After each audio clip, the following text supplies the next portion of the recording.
വിവാഹം വരുന്നു. സ്റ്റൈൽ തീരുമാനിച്ചു.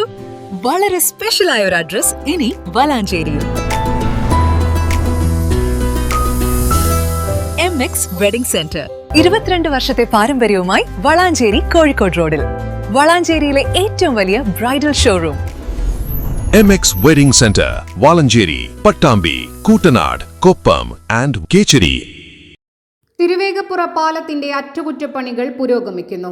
കോൺക്രീറ്റ് പ്രവൃത്തികൾ ഏറെക്കുറെ പൂർത്തിയായി. പ്രവൃത്തികൾ തിരുവേഗപ്പുറ പഞ്ചായത്തിലെ ജനപ്രതിനിധികളുടെ നേതൃത്വത്തിൽ വിലയിരുത്തി. ജനുവരി 1 അർദ്ധരാത്രി മുതലാണ് തിരുവേഗപ്പുറ പാലം അറ്റകുറ്റപ്പണികൾക്കായി അടച്ചിട്ടത്. പാലത്തിന് മുകളിലെ വിള്ളൽ ഉൾപ്പെടെയുള്ള തകർച്ച പരിഹരിക്കുന്നതിനായാണ് അറ്റകുറ്റപ്പണികൾ നടത്തുന്നത്. 25 ലക്ഷം രൂപ ചെലവഴിച്ചാണ് പ്രവൃത്തികൾ നടത്തുന്നത്.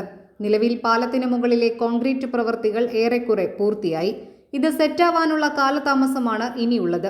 അടുത്ത 1 മാസത്തിനകം തന്നെ പാലം ഗതാഗതത്തിന് വീണ്ടും തുറന്നുകൊടുക്കാനാണ് ലക്ഷ്യം.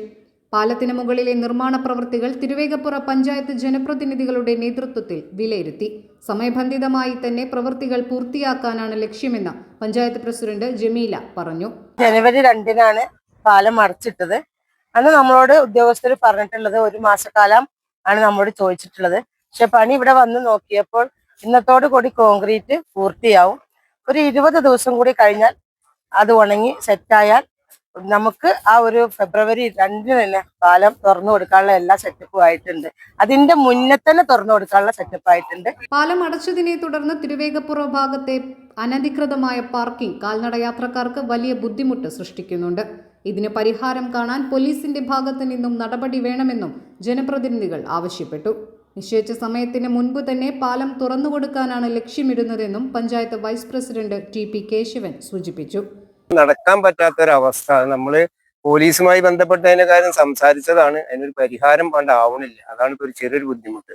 കാരണം ജനങ്ങൾക്ക് നടക്കാനുള്ള ഒരു ബുദ്ധിമുട്ട്, വണ്ടികള് വാഹനങ്ങൾ പാർക്ക് ചെയ്യൽ യാതൊരു ഒരു അച്ചടക്കമില്ലാത്ത വിധത്തിലാണ് വാഹനങ്ങളുടെ ഒരു പാർക്കിങ്. നമ്മള് വ്യക്തിപരമായിട്ടും പറഞ്ഞു, പഞ്ചായത്തിന്റെ ഒരു അധികാര പരിധിയിൽ നിന്നോട്ട് പറയാൻ പറഞ്ഞു. പക്ഷെ അതൊന്നും ചെവിക്കൊള്ളുന്ന അവസ്ഥയിലല്ല വാഹന ഉടമകള്.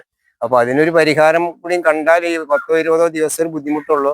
അതിന് പോലീസിന്റെ ഭാഗത്തുനിന്നുള്ള സഹകരണം വേണം, ഈ ജനങ്ങളുടെ ഭാഗത്തുനിന്നുള്ള സഹകരണം വേണം, അതുപോലെ തന്നെ വാഹന ഉടമകളുടെ ഭാഗത്തുനിന്നുള്ള സഹകരണം വേണം. അപ്പൊ ബൈക്കൊക്കെ വന്ന് പാർക്ക് ചെയ്യുന്നത് തലങ്ങും വിലങ്ങും പാർക്ക് ചെയ്ത് പോവുകയാണ്. അവരാണ് നിർത്തിയാണ് പോവുക എന്നുള്ളതാണ്. അപ്പൊ ജനങ്ങൾക്ക് ഒരുപാട് ആൾക്കാർ കാൽനടയായിട്ട് യാത്ര ചെയ്യുന്നത്. അപ്പൊ ബസ്സുകള് ഒരു ബസ്സിന് കണ്ടിട്ടാൽ അതിന്റെ ഇടയിൽ കൂടെ വേറെ ബസ് കൂടി കയറ്റി നടക്കാൻ പറ്റാത്തൊരവസ്ഥയിലാണ് ഇപ്പൊ നിൽക്കുന്നത്. അപ്പൊ അതിനൊരു പരിഹാരം പോലീസിന്റെ ഭാഗത്ത് ഉണ്ടാവണം എന്നാണ് ഇപ്പൊ നമുക്ക് പറയുന്നത്. പോലീസുമായി ബന്ധപ്പെട്ട് നമ്മൾ സംസാരിക്കുന്നുണ്ട്. അതിനൊരു പരിഹാരം ഉണ്ടാക്കാനുള്ള ഒരു സാഹചര്യം ഉണ്ടാവണമെന്ന് പോലീസുമായി സ്റ്റേഷനുമായി ബന്ധപ്പെട്ട് സംസാരിക്കണം എന്ന് വിചാരിക്കുന്നുണ്ട്.